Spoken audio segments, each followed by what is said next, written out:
Sampaikan dua hal mentang. Mudah-mudahan mudah untuk sama-sama teringat, sama-sama terenungkan. Tentang yang paling penting adalah kita amalkan di dalam kehidupan kita sehari-hari. Saudara-saudara kaum muslimin dan muslimat rahimakumullah, hal yang pertama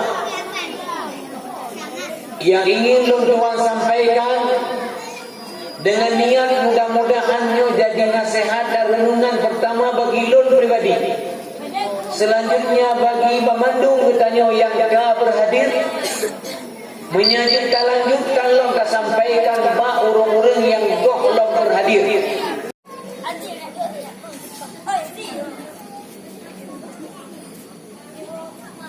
Nah, maka poin pertama malamnya lagi lu pegah kuno, ditanya memperingati mengenang kelahiran Nabi. Nyok lalu sampaikan bahawa adalah perintah beliau kepada ditanya umatnya luar biasa kan di dunia mentang selama beliau hidup, mau meninggal dunia masih yang dipikirkan beliau umatnya, di akhirat nanti beliau pikirkan umatnya, dan itu bukan untuk diri dan keluarganya, juga untuk kepentingan umatnya supaya sejahtera dunia dan akhirat.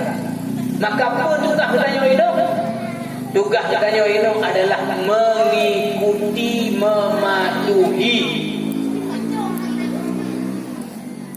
Lagi Pak Kecil pun sampaikan, menghidupkan sunnah-sunnah Nabi. Maknanya apa? Hidup dengan cara-cara hidup seperti Nabi hidup. Satu yang paling utama Nabi sebutkan langsung sebagai sunnahnya apa? Hidup dengan hati yang bersih. Hana iri dengki gegok. Hana pu'eh. Gaulai.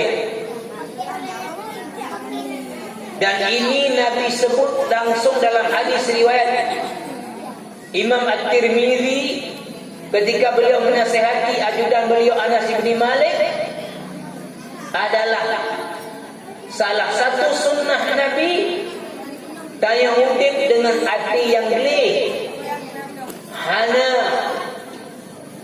iri dengki kaulahu min ba'dihim. Siapa mereka ini?